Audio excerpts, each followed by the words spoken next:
멘트 해야죠. 네. 자, 저희 아트라디오 BGM과 함께 시작하는 아트라디오. 안녕하세요. 유아나 윤혜경입니다. 뚱큐예요. 안녕하세요. BGM은 점점 줄어드는 걸로. 페이드 아우. 안녕하세요. 안녕하십니까. 아주 단촐하네요. 단촐하기보다는 네. 딱 맞는 것 같아. 그런가요? 딱 맞는 것 같아. 이렇게 안정적일 수가 없어요. 이 투샷 어떻습니까? 그러니까. 그동안 우리가 이제 쓰리샷, 쓰리샷 하느냐고 이제 우리가 이제 HD 화면 같은 그런 얼굴 그런 그 표정이나 이런 거 못 봤어 사람들이. 여기 두 명일 때가 이렇게 이제 그런 게 보이니까 괜찮아. 네. 가끔 윤 실장 락페 가.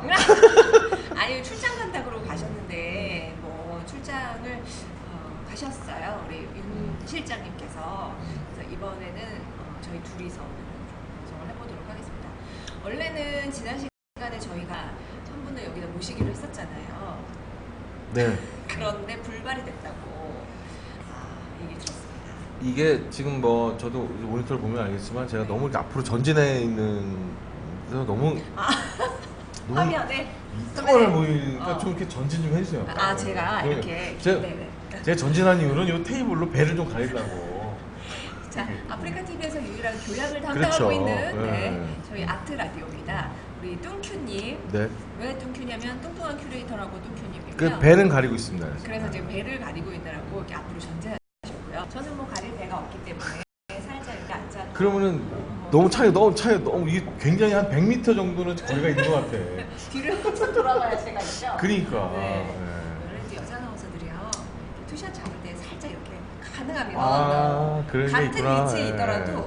목을 이렇게 뒤로 펴면요. 지금 네, 이게 이렇게 돼요. 지금 시작하자마자 마이크가 제 앞으로 쏟아져가지고 아. 제가 손을 받치고 있었거든요. 그리고 살짝 네. 이제는 음향 장비는 이제 어느 정도 되는데 이제는 네. 마이크 스탠드가 또 구입도 한다 또 내가 독일제가 좋다면서요? 독일제 오케이 독일제로. 됐습니다. 안정적입니다. 네. 제가 지금 계속 손으로 받치고 있어요. 그러니까. 자, 한 주 동안 어떻게 지내셨는지 우리 많은 분들이 여기 시청해주고 계시다면 뭐 사연도 받고 서로 이렇게 대화를 하면서 방송을 하겠지만 지금 거의 들어와 계신 분이 또 오늘도 역시 안 계시면서 우리 또 유명한 또 MC 강재 아나운서 전화 받아야 되나? 그러게요. 전화를 받기는 조금 힘들 것 같아요. 그렇죠. 자, 저희 13회입니다 벌써. 쟤네들은 뭐 하는 애들이야 하시겠지만 벌써 아트라디오 13회. 일단 오늘의 주제가 큐레이터가 뭐야? 큐레이터가 뭐야? 큐레이터가 뭐야라고 저희가 제목을 일단은 정했습니다. 네. 지난 시간 하던 말 마저 해야 네. 되죠? 어제 하던 말? 아니 엊그제. 아니 지난주. 그렇죠. 지난주에 저희가 H군의 사연을 받아서 갑자기 이제 작가가 되고 싶다. 고3 8월에. 그렇죠. 그래서 학원에 보냈죠 저희가. 갔다가 이제 뭐 좀 고생 좀 하고. 네. 돈 없어가지고 네. 또 이렇게 청소도 좀 하고 학원. 근데 어쨌든 재능이 있어서 학원에서 약간 DC도 좀 해주고. 그렇죠. 그렇게 해서 물론 재능이 있어서 몇 달 만에 이제 입시를 준비해서 대학을 갔습니다. 갔죠. 네. 가서 지난 시간에 1학년 다녔나요? 졸업했죠. 졸업을 벌써 졸업해야 돼. 네, 졸업을 시켰어요 그렇죠. 저희가. 그래서 군대 이제 갔다 오고. 그렇죠. 군대 갔다 오고 해서 과연 이 시대에 네. 우리가 이제 작가로 살아남을 수 있는 방법들이나 작가로 살 수 있는 그런 그 교육 체계가 도대체 제대로 된 것이냐. 그래서 나는 그렇지 않다. 네. 정말 아이들의 어떤 재능들이 오히려 대학 교육으로 가서 더 망가질 수도 있는 그런 환경이다라고 그래요. 이제 저는 주장을 했고. 그래서 자퇴시키자고. 그렇죠. 마무리가 자퇴시키자고 하면서 마무리가 그래서 됐었는데. 이제 그거를 대변할 수 있는 교수님을 우리가 그쵸. 섭외를 하려고 했는데 아니 될 것처럼 얘기하셨거든요 지난 안 시간에. 와. 그래서 다음 시간에는 우리가 진짜 한책이 안 교수님을 모시고 얘기를 해보자. 그러니까. 그랬는데 왜 싫다고 하시던가요? 제의는 하셨을 거 아니에요. 제안 많이 했죠. 네. 강사보다는 난 진짜 강사는 많아요. 네. 강사로 그 대학교에서 이제 그 왔다 갔다 하는 분들은 많은데 네. 그분들은 강사라고 하는 그런 거지 그리고 실질적으로 작가의 그 방점을 더 많이 두는 네. 사람들인 거지 네. 실제로 대학 어떤 시스템이나 이런 걸 관여하는 사람은 전혀 아니거든요. 강사들은 그렇죠. 그 네. 사람들을 불러다 놓고 뭐 대학 교육의 어떤 이야기를 하는 것보다 실질적으로 대학의 교수직에 있는 사람, 네. 진짜 말 그대로 교수를 불러다 놓고 이야기를 하려고 했는데 네. 진짜 몇 명한테 친한 친구들임에도 불구하고 꺼리더라고. 이유가 뭐예요? 뭐 짐작은 갔지만 생사의 갈림길에 생사의 갈림길에 놓여 있대. 아니 예. 뭐 여기 나와서 뭔가 얘기하면은 사할 수 있다는 거 아니에요? 뭐 그럴 수도 있고 네. 저럴 수도 있지만 아무래도 이제 자기 철밥통을 지키는 데 있어서 네. 요것이 조금 오점이 될 수도 있지 않나. 그렇죠. 뭐 자기네들이 무슨 정치판에 나갈 것도 아니고 네. 뭐 대통령 될 것도 아닌데 네. 지금부터 관리 들어가는 거죠. 난 참 웃기지도 않아. 한마디 하시죠. 야, 자식, 알았어. 아유 진짜. 친한 친구예요? 아니 뭐 친해요. 네. 하여튼 그래서 그래도 와서 그래도 대변을 해야지. 아니 교육자가. 우리가 그러면은 여기 출연하지 말고 여기 앉아가지고 목소리만 우리가 출연할 수 있는데 그렇죠. 밝히지 않고 어느 학교인지 익명으로? 익명. 그 생각을 그 못했네. 방법을 제가 또 지난주에 얘기할 걸 그랬죠? 그러니까 나는 꼭 짚어줘야지 알아. 가명 네, 쓰고 네. 목소리만 그렇지, 나오면 그렇지. 할 얘기가 많으실 텐데 우리 다음번에는 그런 황규처럼. 방법. 응. 학교님은 뭐 다 이제 드러내놓고 하셨지만 그러면은 다음에 네. 그 기회가 되면 네. 이제 만약에 그렇게 그딴 식으로 분들은 섭외하죠. 네, 그딴 네. 식으로. 아니 네. 지금 혹시 보고 계신 분들 중에서도 할 얘기가 있는데 내가 얼굴은 나오면 안 되고 이름도 나오면 안 된다 하시는 그러면 분들은 우리가 이제 이렇게 네. 우리가 컨덴서 마이크를 쓰고 있잖아요. 이 컨덴서 마이크의 장점은 프레드가 엄청나게 뭐 이거 두 대잖아. 한 대도 아니고 여기 옆에 있어도 정말 잘 들리거든요. 그러니까 익명을 요구하시는 분들은 목소리만 출연하면 되니까 우리가 뭐 굳이 또 거기다가 또 목소리 변조까지는 안 하더라도 예? 우리 스테이님께서도 좋은 방법을 제안해 주셨어요. 복면 출연. 그러니까 우리는 어차피 마이 리틀 아트 라디오 스타 복면 TV 가왕. 그거니까 그거구나. 복면 네, 여기 테레비니까. 나왔네요. 마이 리틀 아트 라디오 스타 복면 텔레비전. 그렇죠. 복면 출연하시는 걸로. 오케이. 날씨 더우니까 이제 조금 찬바람 불면 그때부터 복면 쓰고 여기 계시는 걸로도 저희가 얼마든지 그 생각 못했네. 복면 섭외를 못했구나. 네. 그러면 다음엔 한번 저희가 기회가 되면 다시 또 프린스 1970이 누구심 임큐 옆에? 저예요. 누구 뭐 매주 앉아있던 저예요. 프린스님 어서 오세요. 오늘 반갑습니다. 아니 지난주에도 출연했었던 우리 유하나잖아요. 제가 뭐 지난주만 출연했나요? 그렇죠. 네네. 저희 우리 그 가운데 중심을 잡아주는 MC인데 MC 우리 3명인데 한 명이 오늘 출장 가가지고. 하셨네요. 제가 오늘 심하게 좀 심한가요? 오늘 좀 가리고 방송을 해야 될 것 같은 생각이 들기도 하고요. 제가 오늘 심한 안경이 없어서 안경 한 2번밖에 안 썼습니다만 어쨌거나 우리 프린스님은 제가 안경 낄 때만 보셨던 걸로 제가 생각하겠습니다. 하여튼 뭐 그래서 대학 교수 섭외는 물 건너갔고요. 좀 어려웠고 오늘은 안 되고요. 그래서 이제 복면 출연으로 이제 다음에 한번 기회를 잡는 걸로 하고. 좋습니다. 네. 그래서 이제 어쨌든 저희가 H군이 이제 졸업하고 아까 우리 지미무님께서도 남겨주셨지만 입학하자마자 졸업하고 이제 뭘 하나 이렇게 얘기하셨거든요. 졸업하고 뭘 하나 작가가 돼야 되는데 작가가 되려고 미대 간 거잖아요. 그렇죠. 그 안에서 어떤 일들이 일어나는지 미대 다녀보셨으니까. 이제 뭐 미대는 사실 좀 얘기를 더 하다 보면 이제 네. 지루해질 수 있으니까 네. 이제 그때도 얘기했듯이 정작 작가가 하고자 하는 그 덕목 중에 하나는 네. 이제 얼마만큼 시대를 잘 자기의 상상력대로 말하자면은 이제 해석해낼 수 있는 능력을 갖추느냐 이제 그런 것들과 그리고 내가 작가로서 도대체 어떤 사회적 기능과 역할을 할 수 있는지 이런 부분들을 먼저 고민을 해보면 이제 내가 할 수 있다, 네. 뭐 버틸 수 있다, 아니면 그거보다는 내가 빨리 다른 길을 찾아야 되지 않을까라고 하는 그런 선택의 선택지라고 하죠. 네. 그런 것들이 이제 빨리 더 많이 생길 수 있는 거고 네. 과연 내가 정말 40살이 됐든 40대가 됐든 50대까지 내가 내 생각대로 내 상상력대로 작가 활동을 할 수 있겠다라고 생긴다면 그거보다 또 아름다운 직업은 없다고 봐요. 작가보다. 아니 작가가. 근데 왜 다 작가가 안 되는 거예요? 힘들죠. 못 되는 거죠? 안 그럼요. 되는 거예요. 안 되는 걸 수도 있지. 자기가 그냥 선택해서 나는 그냥 작가를 버리고 다른 걸 하겠다. 근데 그것도 못해서 그런 차선을 한다는 거예요. 사실 이제 뭐 많은 작가들 저는 이제 기존에 활동하고 있는 작가들만 계속 만나다 보니까 네. 안 된 사람들은 본 적이 없어요. 그러네요. 작가님들이랑 계속 그쵸. 활동하시니까. 다 된 사람들은 그러네요. 활동하고 있는 사람들 맞기 때문에 그렇군요. 포기한 사람들은 내가 만난 적이 그러네요. 없어. 그러네요. 그러니까 내가 지금 근데 사실 그러면 동기들 학교 다닐 때를 생각해 보시면 되잖아요. 동기들 중에서 작가가 된 사람들이 얼마나 비율이 저희 기수 중에는 2명 있어요. 2명. 이거 보세요. 그러니까 지난 시간에 저희가 잠깐 얘기했었는데 0.02% 이런 얘기 하지 않았어요? 뭐 0.2%. 우리가 이제 숫자로 가면은 또 약간 이제 또 작아지니까 그딴 숫자보다는 우리가 이제 두루뭉실 겁나 형용사적으로다가 네. 아니면 부사적으로다가 네. 겁나 조금이에요. 조금이에요. 네. 겁나 조금이에요. 겁나 조금이에요.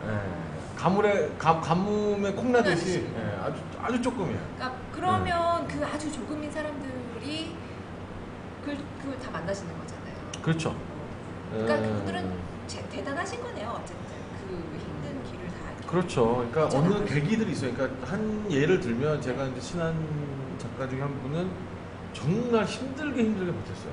학원에 가서 결혼을 해서 아이들 케어할 때도 대학교 강사, 학원 강사, 심지어는 나중에 도저히 이 상태는 안 되겠다 해서 40이 되기 직전 39, 8에 학원을 차리겠다. 다 때려치고. 그러니까 포기하겠다. 포기하겠다. 그림을 포기하겠다라고 한 순간 어느 날 갑자기 이 작가 작품이 조선일보에 실렸어요.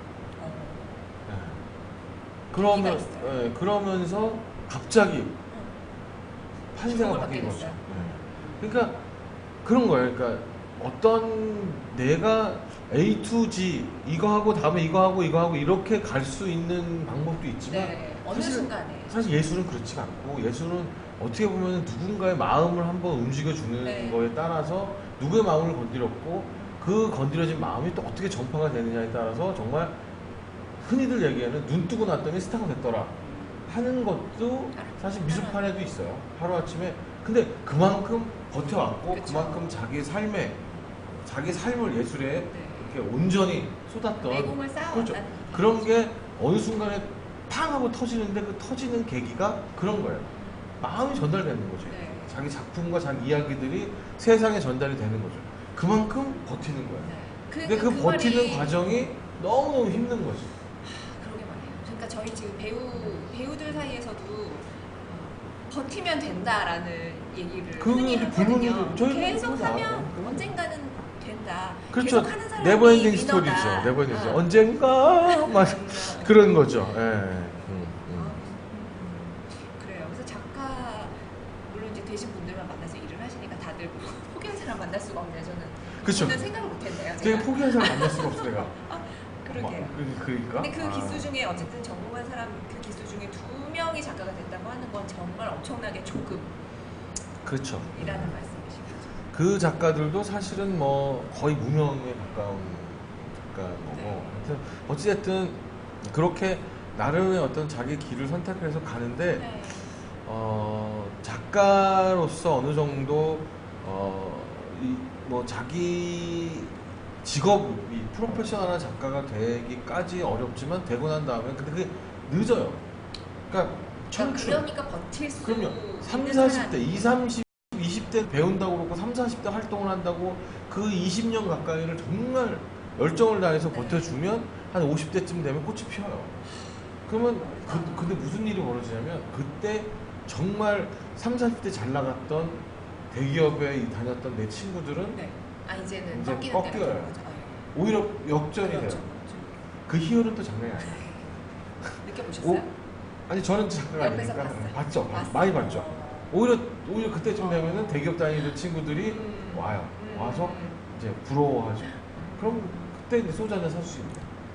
근데 뭐 그거는 그만큼 버티는 그렇죠, 동안에 그렇죠, 힘든 그렇죠. 걸 참아왔기 때문인 거고. 그럼요. 예. 지미부님께서 문제는 작가로 과연 먹고 살 수 있느냐가. 음. 네, 아트 스테이지님 아트 라디오 버텨야 합니다. 저희 버틸 거예요.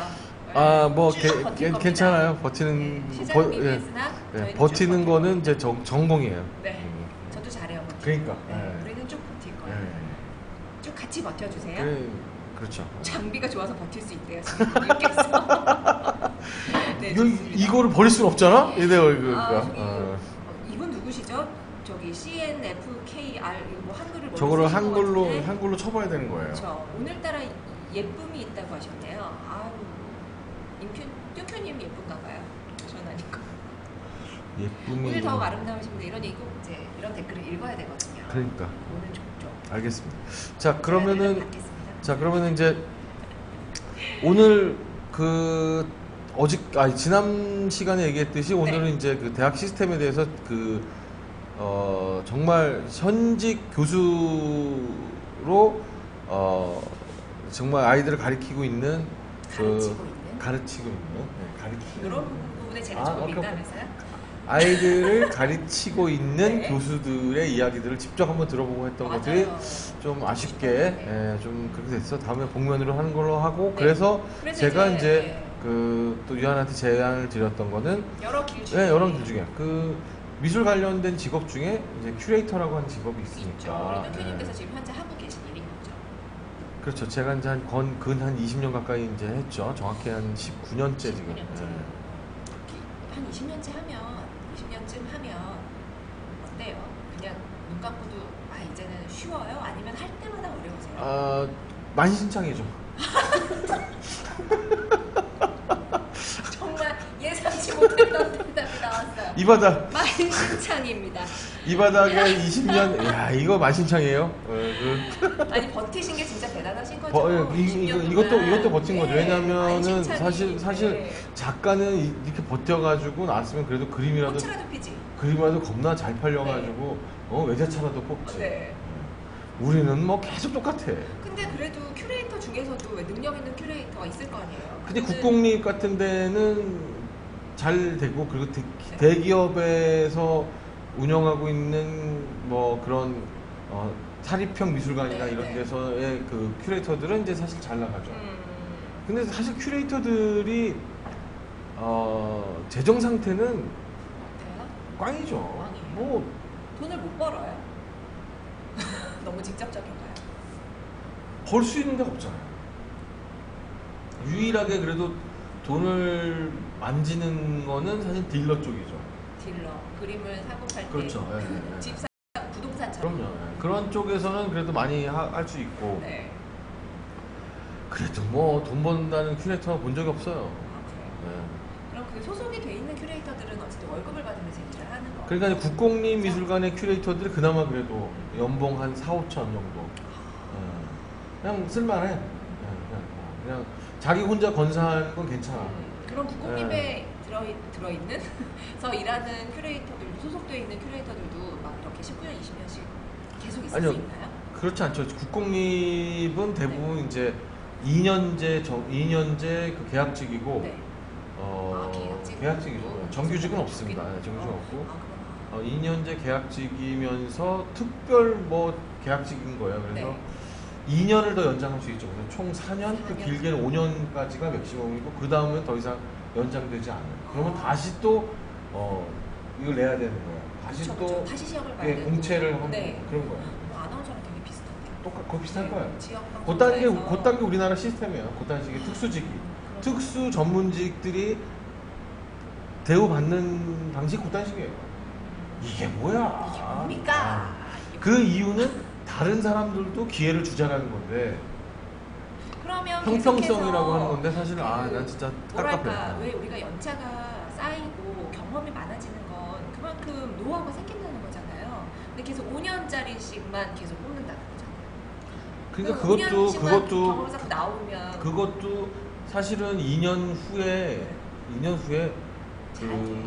잘 했었을 때 그 다음에 이제 되는 거지. 추천을 해가지고 뭐 이렇게 연장을 해주는 거지 잘리는 거죠. 그리고 뭐 관장이는 누구 관계자들 입장에서 누군가가 또 괜찮은 사람이 눈에 들어오면은 네. 교체해야죠.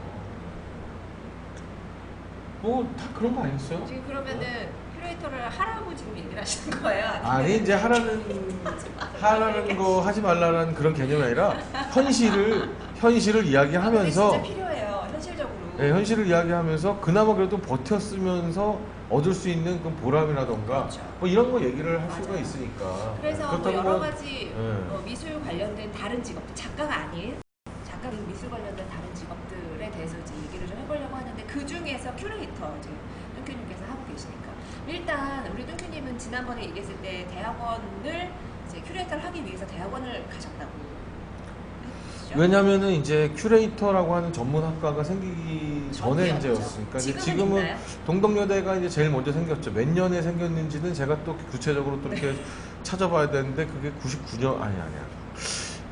하여튼 이제 동덕여대에서 최초로 큐레이터 학과가 생겼어요. 큐레이터 학과예요? 큐레이터 학과. 그 전에는 다 이제 미술사학과 네. 뭐 무슨 예술 고전문학 뭐 이런 식의 이제 네. 약간 관계되는 학과의 사람들이 이제 그 미술관이나 이런 데에서 공부를 했을 네, 경우 네. 채용군가 나왔을 때 지원을 했었죠. 네. 그런데 그리고서 이제 그러다 보니까 원래 학부에서 대학교에서 전공한 자기 전공 외에 또 다른 예를 들어서 이제 군대 후반기 교육 받듯이 또 다른 그 전문 지식을 요구하기 위해서 배우기 위해서 저희는 할 수 없이 대학원을 갔죠. 그래서 그 당시에는 그럼 어떤 과로 가신 거예요? 저는 미학과로 갔죠. 미학과. 네. 그래서 그러다 보니까 이제 큐레이터 학과가 생기고 막 그러긴 했지만 네. 정착된 거예요. 적어도 큐레이터는 석사 이상이어야 된다라고 하는 게 정착돼 버린 거예요. 그것 때문에. 그런 과가 없었으니까. 전공 자체가 없었으니까. 학사 전공이. 예. 그러다 보니까 애초 큐레이터는 적어도 석사 이상이 돼야 된다라고 네. 하는 게 이제 정착되면서 이제 아무리 큐레이터 학과라고 하더라도 석사를 해야 되는 큐레이터가 될수 그런 있는. 경우가 되는 거죠. 이런 거는 진짜 똥 같은 경우죠.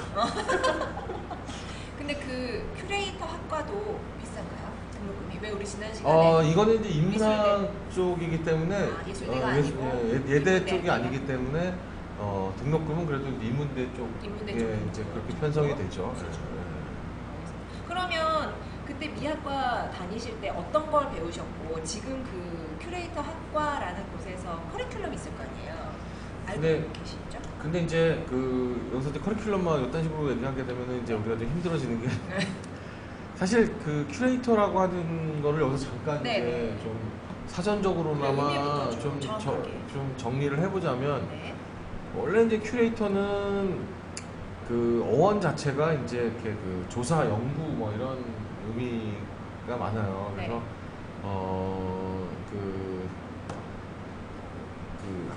예를 들어서 이제 뭐 학술적인 자료를 수집하고 연구하고 뭐 이런 부분을 네. 두고 이제 큐레이터라고 얘기를 하고 네. 이제 굉장히 사학적인 관련된 일들을 많이 하는 거예요. 그러니까 네. 자료를 분석하고 연구하고 뭐 이렇게 하는데 그게 미술 관련된 네. 그런 뿐만 아니라 유물, 유적 그런 음. 것들이에요. 그래서 유물 유적도. 그렇죠. 그런 박물관과 네, 미술관. 그러니까 보통은 박물관에서부터 먼저 나왔어요. 개념이. 큐레이터가. 박물관. 그리고 이제 그 미술관으로 미술관에서 일을 하는 사람들도 이제 큐레이터라고 이제 통칭해서 쓰고는 있는데 이제 굳이 따져보면 이제 두 가지 부류예요. 그러니까 학술을 연구하는 분야가 있고 네. 연구와 보존을 하는 분야가 있어요. 이 두 가지 일을 하는 곳이 미술관이고 박물관이기 때문에 네. 보통 큐레이터는 거기서 써야 되는 게 맞아요. 네. 그래서 그거를 굳이 한국말로 바꾼 게 학예사예요. 학예사. 네, 그래서 학예사 자격증 학예사 자격증. 시험이 있어요. 아, 네, 그게 그게 큐레이터 시험이에요? 그 큐레이터 시험이에요. 그러면 큐레이터가 학예사니까 그 학예사 자격증이 있어야 되는 거네요? 그렇죠. 자격증을 네, 따야만 그렇죠, 큐레이터가 그렇죠. 되는 거예요? 네. 그런 게 이제 어떤 따지고 보면은 이제 큐레이터의 이제 의미는 그래요. 그렇게 형성되어 있는 건데, 근데 여기서 또 한 가지 낑겨 들어가는 데가 네. 이제 그 상업 갤러리에서의 큐레이터예요. 아, 또 네. 다른 아니 전혀 같으면서도 전혀 달라요. 그래서 그 원래의 의미를 갖고 있는 미술관에 있는 큐레이터들은 상업 갤러리에 있는 큐레이터들은 큐레이터가 아니다라고 하는 사람들 과격하게 얘기하고요. 저 사람들은 딜러나 딜러. 아니면 이제 갤러리스트나 이제 이런 식의 이야기를 하죠. 갤러리스트. 그러니까 갤러리에서 하는 업무들을 통칭하는. 말 참 잘 만들었는데요. 그렇죠. 갤러리스트. 그딴 식으로 하는데 그래도 이제 저는 더 폭넓게 큐레이터라는 의미를 좀 확장시켜서 네, 쓰고 싶어서 네. 이제 저 역시도 이제 갤러리에서 일을 하지만 큐레이터라는 말을 쓰고는 있죠. 네. 네, 제 그러면은 직업에 그 대해서. 공공기관인 그런 곳에 계시는 분들은 뚜큐님 같이 사업 개인 갤러리인 거잖아요. 그렇죠, 그렇죠. 그런 분들을 큐레이터가 아니다라고 얘기한다는 거예요.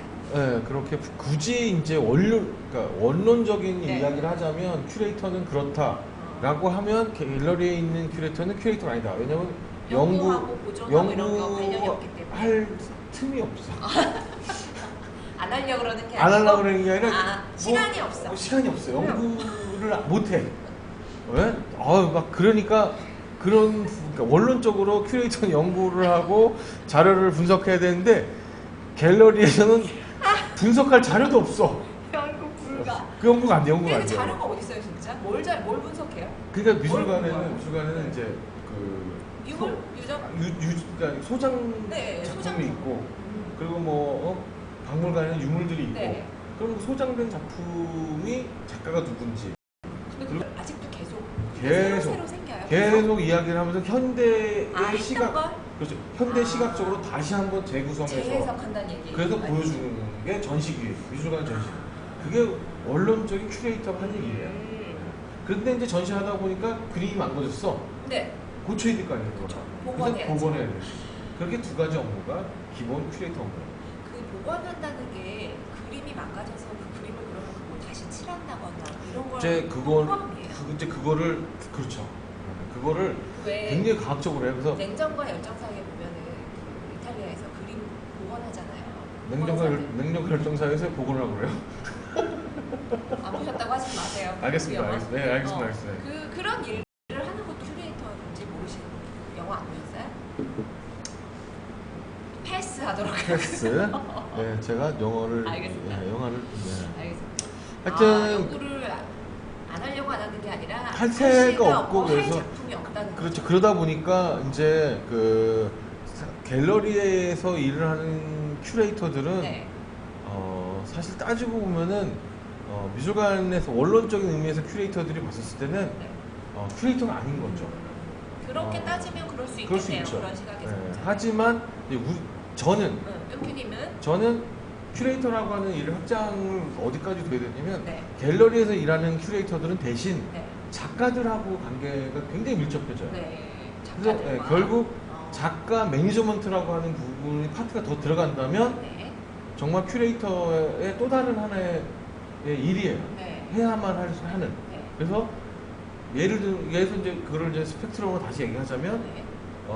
자료 연구와 분석 그리고 재해석 그리고 네. 전시기획 그거에 따른 네. 전시기획 보존 복원 복원. 그리고 아티스트 매니저먼트. 매니지먼트. 그래서 작가들 매니저먼트에 필요한 전시 기획 그리고 다양한 그 외부와의 어떤 관계성이나 이런 것들 홍보 뭐 이런 것까지 포함하면 큐레이터로서 갤러리에 있는 큐레이터도 큐레이터라고 할 수 있다라는 생각을 하는 거죠. 근데 이게 정말 필요한 거 아니에요? 작가 매니지먼트. 아티스트 매니지먼트. 현 시대를 같이 살고 있는 작가들한테는 제일로 필요한 거겠죠. 왜냐하면 작가들은 작품을 하지만 자기를 홍보한다거나 자기를 진짜 매니징을 할 수 있는 제일 필요한 거예요. 예술가들은 따지고 보면. 그런 능력이 거의 네. 없다고 봐야 되잖아요. 그러면 그냥 묻혀서 없어질 수 있는 작품이나 작가들을 누군가는 발굴을 해서 그거를 세상에 알려야 되는 거죠. 그렇죠. 그 일을 이제 보통 이제 미술관에 있는 큐레이터들도 그 일을 작업을 해요. 해요.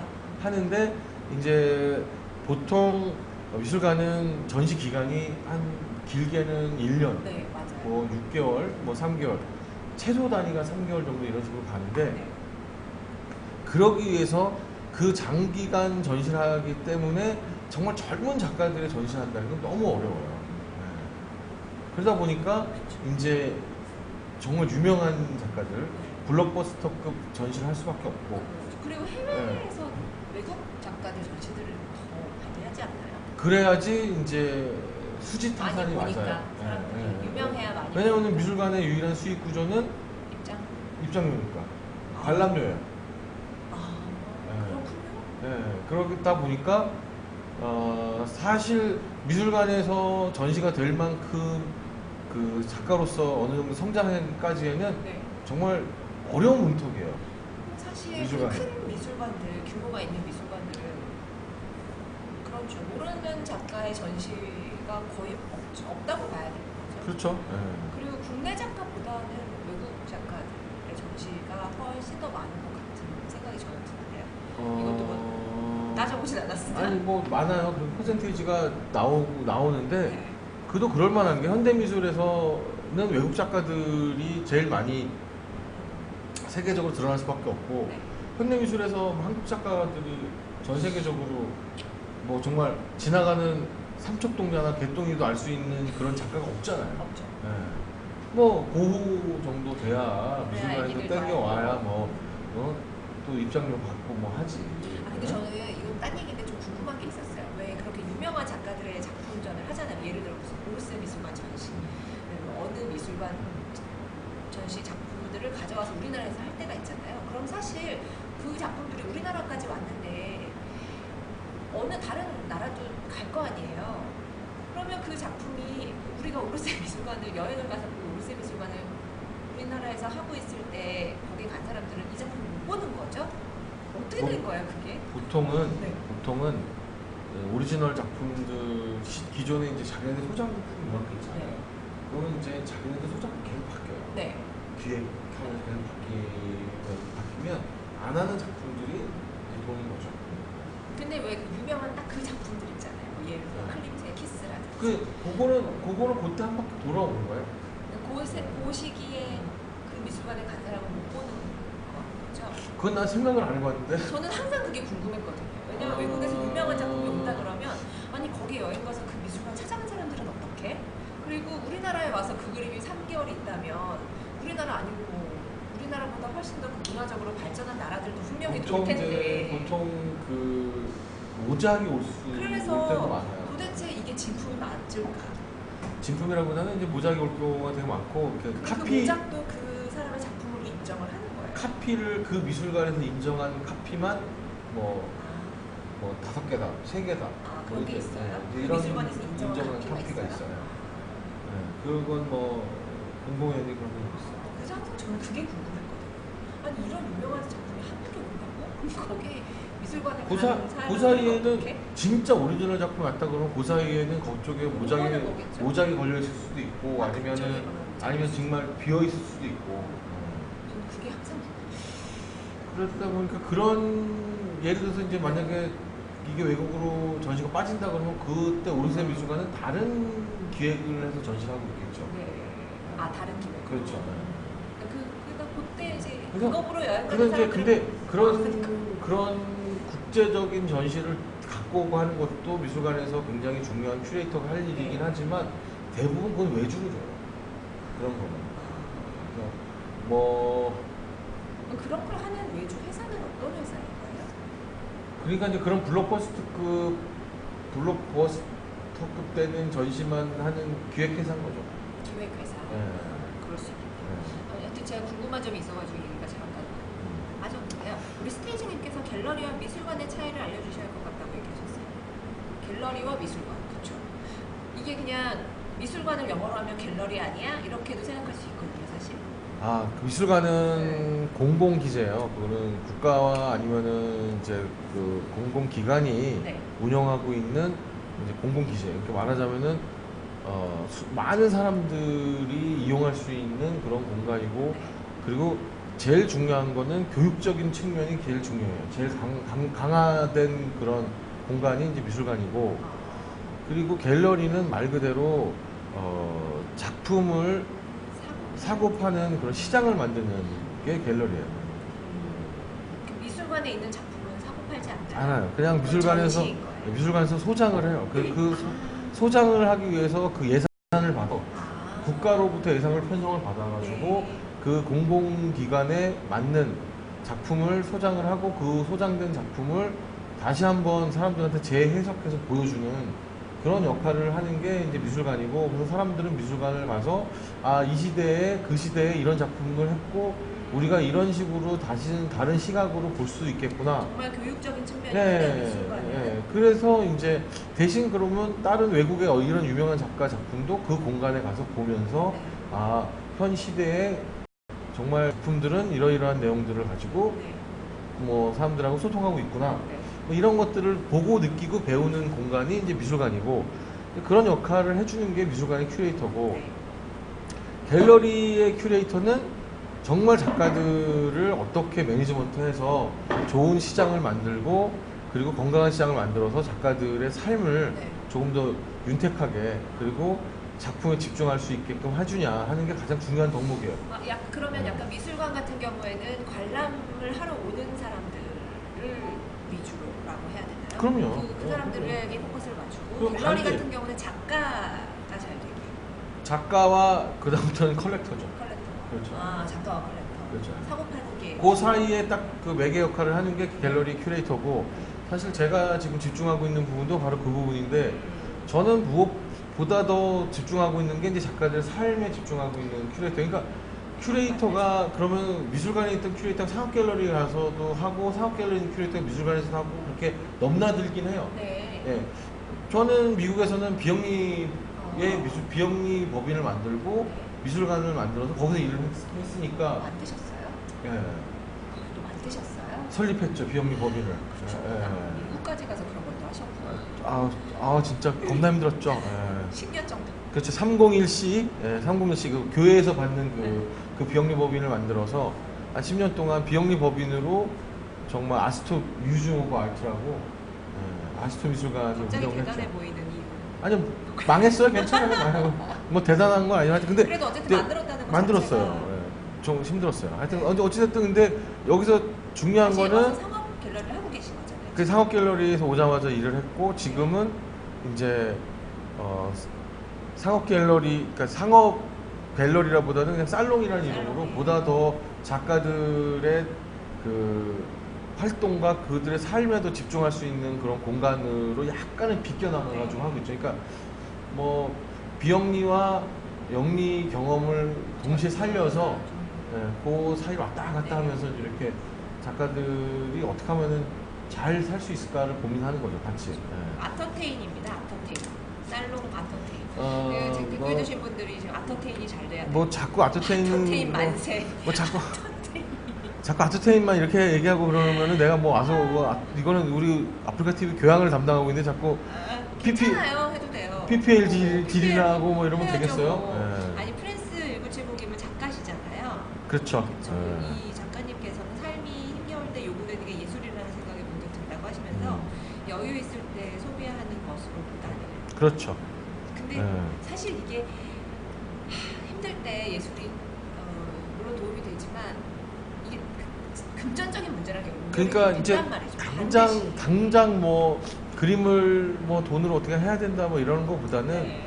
그냥 가슴에 그 자기 어떤 정신적인 그런 감성에 이렇게 담아둘 수 있는 작품 하나, 내 그쵸, 인생의 작품 그쵸. 하나, 이런 것들 하나 만들어지면 그런 다음에 그거를 누가 안 사도 돼요.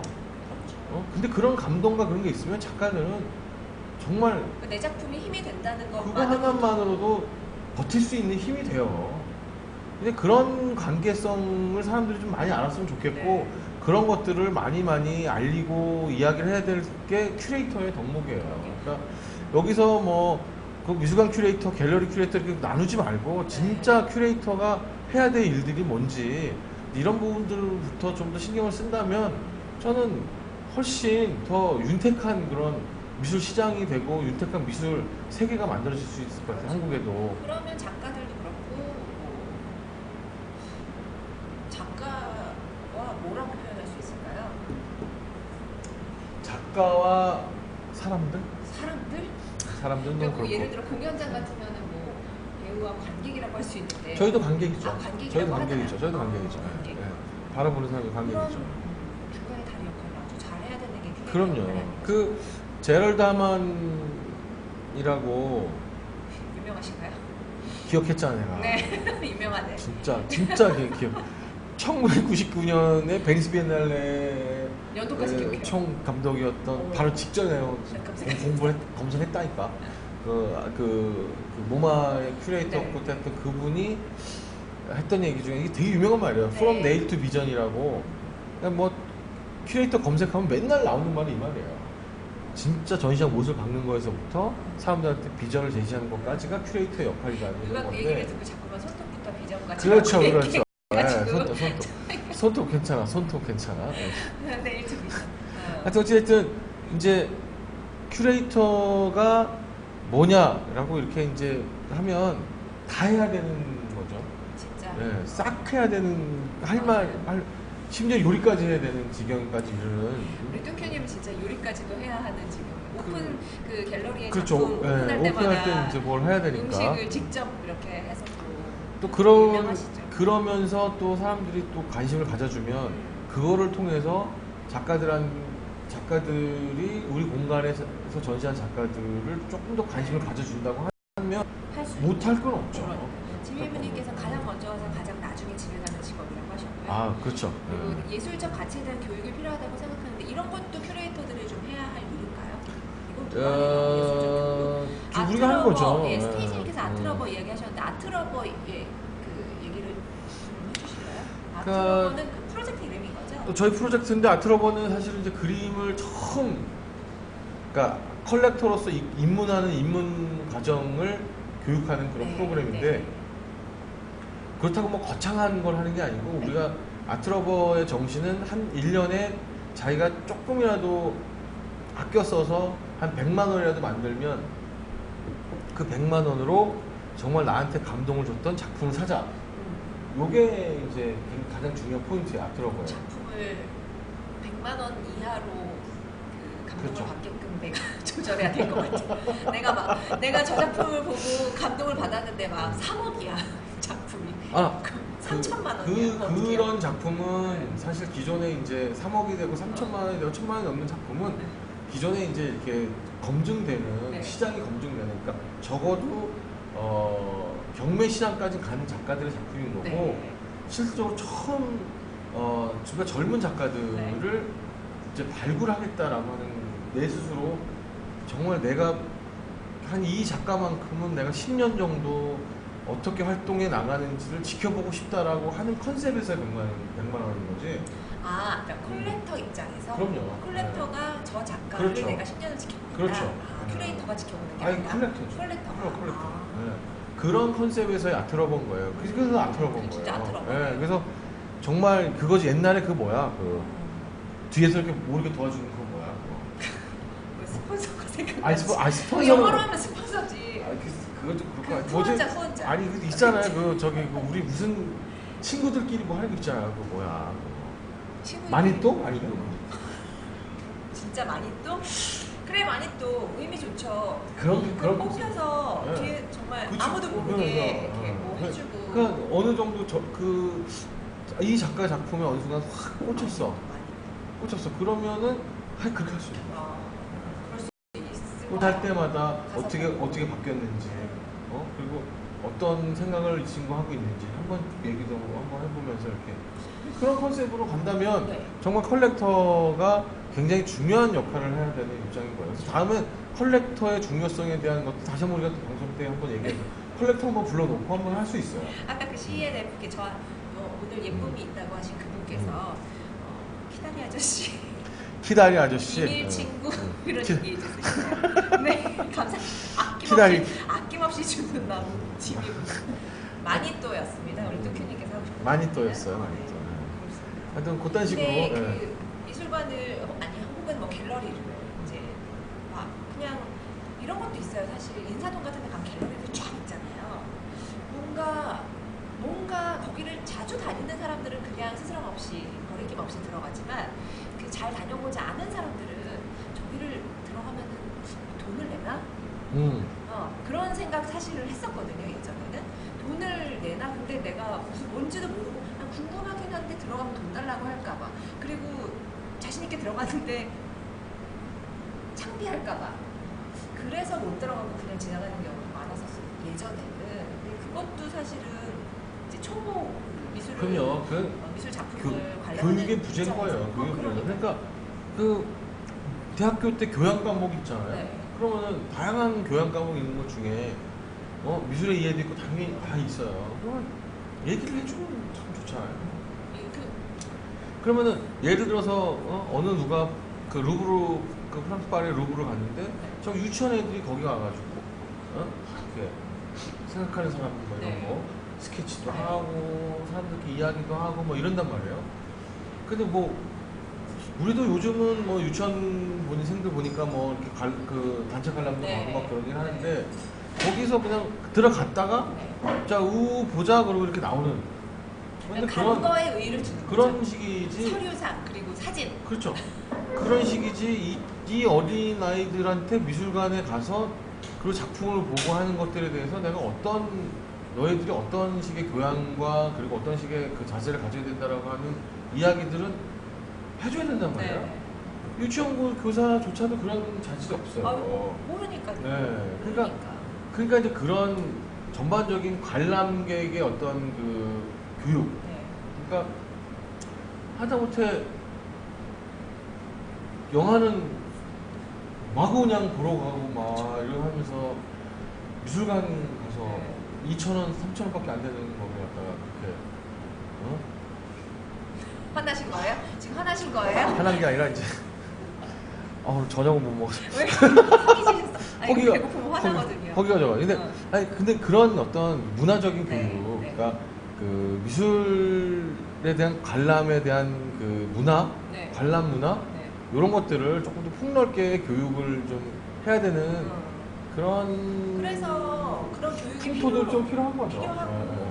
그게 안 돼서 좀 잘못됐다. 우리가 앞으로 좀 잘했으면 좋겠다라는 얘기를 저희가 여기서 할 수 있지만 근데 해봤자 누가 들어야지 말이지. 아니 들을 거예요. 우리가 영향력이 없어서 문제인 거야. 퍼트리면 된다니까요. 아, 그래요? 퍼트리면 사람들이 1화부터 찾아볼 거예요. 음.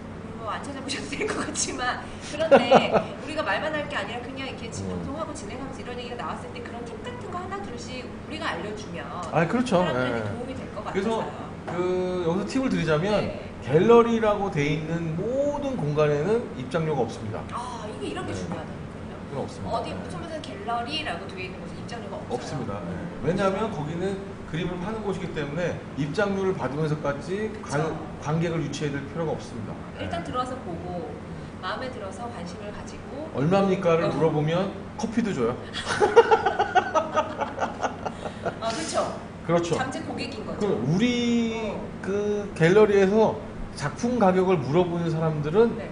정말 엄청나게 대접을 해줘요. 대접을 받아요. 그럼요. 아터테인에서는 다. 아이고 이 갤러리에서 이 바닥에서. 바닥에서는. 그리고 저는 그것도 들어가는 것도 어려운데 그 작가를 만난다는 게 이렇게 쉬운 일인 줄은 몰랐어요. 그럼요. 그러니까 뭐 이게 쉽고 어렵고를 떠나서 문턱이 굉장히 높을 줄 제일 알았었거든요. 중요한 거는 전시 오픈하고 있는 작가는 네. 항상 기다립니다, 사람들을. 갤러리에서 그럼요. 뭐 물론 뭐 있지 않을 수도 있지만 항상 이제 큐레이터가 상주에 있으니까 이러긴 하지만 작가들은 전시하고자 하는 컨셉은 뭐냐면 네. 완벽한 작품의 완성은 전시까지예요. 작업실에서 자기가 작품 해놓으면 뭐예요? 네 맞아요. 전시를 했었을 때가 이제 이 작품 완성이에요. 네.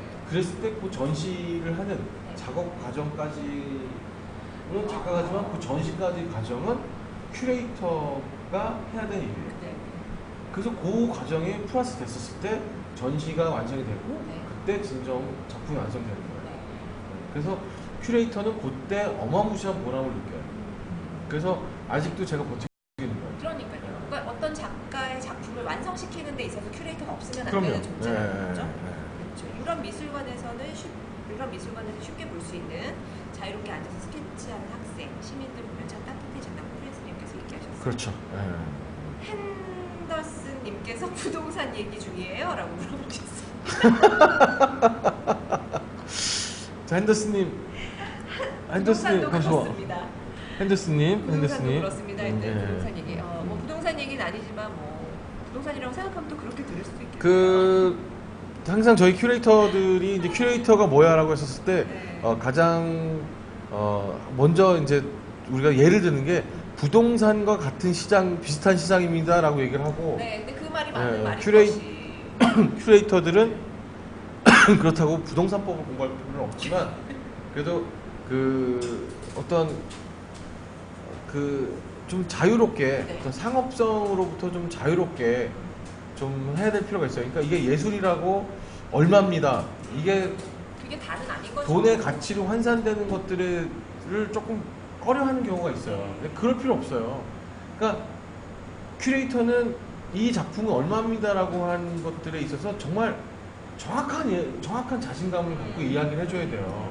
물론 미술관에 있는 아까도 얘기했지만 미술관에 있는 큐레이터들한테 이런 얘기를 하면 너는 큐레이터가 아니야 라고 넌 딜러야 라고 얘기를 하지만 사실 딜러가 됐든 큐레이터가 됐든 뭐가 됐든 작가를 프로모션하고 작가를 그 사람들한테 알리고자 하는 것 중에 가장 중요한 거 덕목 중에 하나는 판매예요. 팔아줘야 돼요. 그래야 작가가 다시 또 작업을 할 수가 있거든요. 그랬을 때 이건 얼마입니다 라고 자신감 있게 이거는 이 가격에 사셔서 충분히 감상하시고 충분히 투자 가치가 있습니다 라고 얘기를 할 수 있을 정도가 되면 정말 큐레이터로서 혹은 딜러로서 역할을 할 수가 있는데 제가 큐레이터라는 이름을 고수하는 이유는 그림을 판매하지만 큐레이터라는 이유를 고수하는 이유는 뭐냐면 딜러는 세컨더리 마켓보다 큰 그림들을 팔아요. 네. 몇십억씩 하는. 그래서 미술관, 갤러리 이런 데 가서 제가 이번에 피카소 그림이 하나 나왔는데요. 사시겠습니까? 이게 딜러예요. 우리는 작가를 정말 젊지만 정말 유능하고 정말 작품이 앞으로 향후 정말 지대한 어떤 이야기들을 만들어낼 수 있을 거다라고 하는 작품을 놓고 자신감 있게 얼마입니다. 믿어주십시오라고 하는 것까지 큐레이터. 그러면 그 큐레이터 아까 학예사라고 하셨잖아요. 네네네. 그 학예 어쨌든 뭐 지금 그 미술관에 일하는 큐레이터들 너네는 큐레이터가 아니야라고 한다지만 어쨌든 학예사 자격증을 따셨고. 저희는 자격증 시대가 아니었어요. 아 그때 또 아니었어요. 네, 저희는 지금은 모두가 따야 되는 거예요. 큐레이터를 하기 그렇진 위해서. 않아요. 뭐냐면 그러니까 우리가 사실혼이라는 것도 있잖아요. 사실혼. 있죠. 비슷해요. 그러니까 있죠. 관련 업무를 관련된 일을 뭐 몇 년 이상 하면 네. 인정하죠. 인정해 주는 헌업에 거예요. 그렇게 있었어요. 인정해 주는. 그렇게 해서 저도 네. 그런 거였죠. 사실 근데 미술관에서 뭐 제가 옛날에 이제 한국에 오자마자 이제 뭐 시립미술관이나 이런 데서 이제 그 공모를 했단 말이에요. 그럼 저는 거기 응모할 자격이 돼요. 포트폴리오를 제출. 예, 제가 학예사 자격증이 없더라도 네. 충분히 가능하죠. 어떤 걸 좀 공부를 하고 알고 있어야지 되는지. 지금 시간이 이제 한 약 58분이에요. 53분인데요. 3분이에요. 53분인데 관련 이 약간 그 큐레이터가 진짜 되고 싶은 사람들도 있잖아요. 그러니까 큐레이터 쳐보면 뭐 고3 학생들도 큐레이터를 하려면 무엇을 공부해야 합니까? 이런 질문들이. 이게 이제 뭐 우리가 만약에 이제 생방송이 아니라 편집을 했다면 이 얘기가 좀 제일 먼저 앞으로 갔었어야 되는 건데 다음 시간에 해도 되고요. 뭐 충분히 뭐 근데 그래도 잠깐 요약이라도 해서. 네, 미술 관련된 전공이 필요한 거죠. 지식이. 네. 그 실기도 괜찮고요. 실기도 하긴. 괜찮아요. 왜냐면 그러셨어요. 실기를 하셨던 분들은 대부분 미술사를 같이 공부해요. 전공에 포함이 돼요. 그렇죠. 그리고 이제 아예 미술사. 미술사. 그리고 이제 미학. 미학은 이제 철학의 분야이긴 하지만 네. 작품을 분석하고 그 글을 쓰고 하는데 이제 굉장히 중요한 역할을 하고. 그리고 이제 보존이나 이런 데 필요한 거는 뭐 미생물학, 화학 뭐 이런.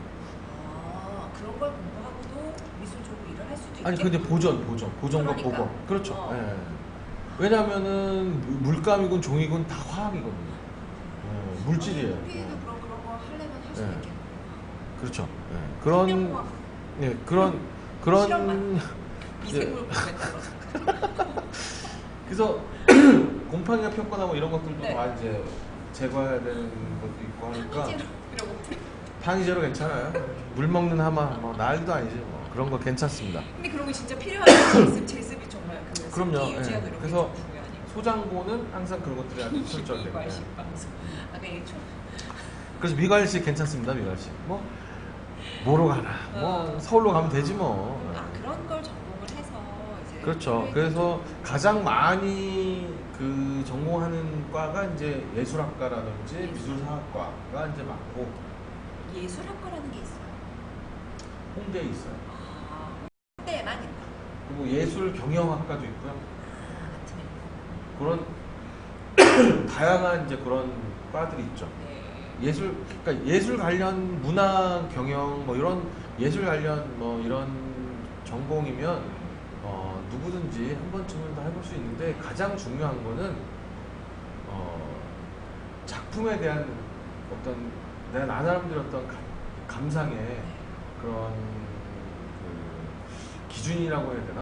그것들을 좀 가질 수 있는 소양, 그러니까 취미가 좀 있어야 되고 네. 그리고 무엇보다 중요한 거는 저는 그래요. 작가들에 대한 관계, 얼마만큼 그 사람들에 대해서 애정을 가질 수 있는지. 애정의 그 문제예요. 덕목이 정말 중요하죠. 네, 그리고 뭐 거의 자원, 자본단. 뭐 그런 컨셉 그런데 왜냐면 그 유일하게 작가들이 마음 편안하게 자기 이야기를 하고 가끔씩은 내려놓을 수 있는 사람들이 작가들끼리는 안 돼요. 네. 아. 첨예해져요. 물론 이해나 이런 것들은 너무 동병상련의 집단이기 때문에 공감은 하지만 실질적으로는 누가 누구 챙길 수 있는 사람이 그쵸. 아니에요. 그러니까 네. 제 코가 석자라는 그렇죠. 거죠, 다들 서로. 네. 하지만 큐레이터라고 하는 그 직업군들은 네. 작가들하고는 정말 다양하게 섞일 수 있어요. 근데 제가 많은 큐레이터 후배들을 봤었을 때 저건 아니다라고 보는 것 중에 하나가 뭐냐면 작가들이 흡사 자기 전시 기획, 그러니까 자기가 기획한 전시에 하나의 그 파트라고 생각하는 사람들이 가끔씩 있어요. 아주 재수 없죠. 내 무대에 그럼요. 뭐 장비 바둑돌 정도 뭐 너무 심하게 얘기하면 그렇게 생각하는 큐레이터들도 있다는 얘기신 있어요. 거네요. 네, 그냥 그런 친구들은 어떡하지? 때려주고 싶은데 뭐 험한 말이 막 나오려고 그러는데 굉장히 자제하고 근데 그런 친구들은 결국은 나중에 잘 될 수가 없지 않을까요? 사라져요. 네. 결국은 왜냐면 작가에 대한 이해가 없고 배려가 없는데 결국은 누가 맡기겠어요? 작가들로부터 이제 퇴출당하죠. 네. 그건 뭐 그건 어쩔 수가 그리고 없는 거고. 이 바닥에서 네. 한 번 이렇게 소문 잘못 나면 그럼요. 그 예를 들면 이제 그럼에도 불구하고 잘 판다. 아, 뭐 이러면은 작가들이 또 일은 같이 하지만 이제 어떤 중요한 감성이나 이런 것들 교류는 없어지는 거죠. 근데 외롭겠는데요. 아니 그런 애들이 많아요. 예. 그러게요. 그냥 그림개나 판다라고 하는 그런 상업 갤러리의 큐레이터들이 많이들 그래요. 지미무님께서 작가끼리 많이 또 좀 하시라고 그리고 프린스님께서는 애정 좀 줘. 그러니까 아, 애정. 다들 결핍들이거든요. 예. 그래서 그때 H군 얘기할 때도 얘기했지만 결국은 무엇인가로부터의 결핍으로 우리는 예술로 오게 네. 되거든요. 네. 그러면 그렇게 결핍으로 예술로 온 그 작가들과 아니면 그 문화들을 잘 감싸고 포장하고 또 매니지먼트하고 또 세상에 알리고 하는 게 큐레이터예요. 그런 걸 하기 위해서 일단 못질도 해야 되고 네. 글도 써야 되고 그리고 사람들을 만나서 진짜 부드럽게 분위기를 만들어야 되고 그리고 오프닝 같은 때 급하면 해야 되고 정말 어느 순간에는 그 문도 잡고 가야 되고. 홍보맨이 돼가지고 네. 그냥 기자들 쫓아다니면서 어. 막 보도자료 보내야 되고 해야 되고 그러니까 그런 일인 한 10역 정도를 하면서 또 즐거울 수 있는 네. 근데 즐거울 수밖에 없는 이유는 그런 어떤 결핍에서 온 그 작가의 작품이 하나의 전시가 만들어졌을 때 완성이 되는 거예요. 완성이 돼서 사람들로 하여금 정말 너무너무 재밌고 즐거워할 수 있는 그런 전시가 만들어지고 그 전시를 통해서 작가 역시 계속 커나갈 수 있는 그런 바탕이 만들어졌다. 그러면 뭐 다음에 또 하는 거죠. 이거는 뭐 마약이야. 마약 같은. 한 번 먹으면 못 끊어. 왜 먹었을까 내가? 안 먹었으면 어떤 길로 가셨을까요? 우리 느낌은. 저는 뭐 목수나 뭐 이런 목수. 뭐 이런 아니면은 이제 뭐 음식점을 하지 말라 그랬으니까 이제 누가요? 점쟁이가 너는 식신은 있는데 업은 하지 말라고. 그게 뭔 소리인지 모르겠어. 아 식신이 있어. 그래서 내가 건드리고 하는 음식이 다 맛있대. 근데 음식점을 하지 말래. 그럼 뭐 어떻게 하라고 그래? 그럼 하여튼 어찌됐든 이제 그런 큐레이터라고 하는 일이 안 이제 되셨으면 그런 거죠. 개그맨 되셨을 거라고. 내 꿈이라니까 내 개그맨 내 꿈인데. 목공 카페 하시면 잘 됐을 거라고. 목공 카페 하면서 개그쳐. 네, 어떻게 김현철 닮았대요. hen더스님께서 김현철 닮았어요. 어떤 김현철? 어떤 노래하는 김현철? 김현철 아니면은 개그맨 김현철. 김현철? 개그맨 김현철을 닮았다 그러면은 나 한때는 저기 지상렬이었는데. 어쨌든 개그맨 쪽으로. 개그맨 괜찮아요. 제가 재밌다. 제가 뭐 이렇게 가끔씩 뭐 이렇게 성대모사도 하고 그래요. 저는 한 번도 못 들어봤어요. 조류 쪽으로 해요. 근데 무슨 새 그렇죠. 칠면조와 공작 뭐 그리고 산비둘기 뭐 그리고 발정난 비둘기 뭐 이런 식으로 이제 쭉 이제 레퍼토리가 있긴 한데 천천히. 예. 앞으로 네, 천천히 천천히. 보게 하는 걸로 하고요. 야, 시간이 딱 10시로 됐네요. 그러네요. 자, 이번에 우리 이제 큐레이터에 대해서 조금 깊게 알아봤네요. 오늘. 예, 근데 뭐 대학 많이들 교수님께서 부재- 그렇죠. 생사의 갈림길에 놓여서. 내가 출연을 할 수는 없다라고 하셔가지고 오늘 저희 둘이 방송하게 됐는데 분의 큐레이터에 대해서 조금 더 깊게 알 수 있었고 어떤 일을 하는지 알 수가 있었어요. 뭐 두서없이 떠든 것 같은데 하여튼 제가 준비는 늘 없어요. 없는데 즉흥적이죠. 또 라이브가 그딴 거지 뭐 볼 거 있어요. 하여튼 그런데 제가 늘 얘기하는 거지만 큐레이터의 동목 중에 가장 중요한 거는 작가의 삶에 대한 집중, 삶에 대한 애정 이 부분인 것 같아요. 알겠습니다. 뭐 그런 보람을 느끼면서 그러면 20년 있잖아요. 동안 오래 지금- 버틸 수 있어요. 왜냐하면 작가들이 또 에너지를 줘요. 새롭게 주고받는 그렇죠. 거죠. 근데 큐레이터가 근데 갑자기 뭐 돈에 그리고 뭐 작품에 관심을 가지면 사기. 이렇게 얘기하면 사기는 치지 말고 이렇게 얘기하면 안 살아야지. 되지만 또 욕 먹을 수 있지만 작품에 집중하면 어떻게 되는지 알아요? 작가가 없어도 돼요. 이 작품만 커나가면 돼요. 그럼 작가가 죽어도 돼요. 그래서 작품에 집중하지 말고 작가에 집중할 수 있는 큐레이터가 돼야 된다는 거예요. 네. 사람과 그럼요. 네. 사람이 그렇죠. 멋진데요? 네. 좀 그 자세로 살고 있는. 네. 이것이. 많이 멋집니다, 우리 네. 대표님. 네. 다음 주에는 우리 윤 실장님이 또 오실 거예요. 그렇죠. 네. 네. 그래서 또 셋이 함께 합체해가지고 아트 라디오, 아프리카 TV에서 유일하게 교양을 담당하고 있는 아트 라디오. 다음 주에도 일요일 9시에 저희가 찾아오도록 하고요. 어떻게 한번 BGM을 또 우리가 끝나는 마당에 BGM 좀 깔아주고 거기 현철 아저씨 거기 스튜디오 구경하고 싶습니다. 보세요. 네. 여기 홍남다방입니다. 핸더슨 씨. 네, 현철 아저씨. 네.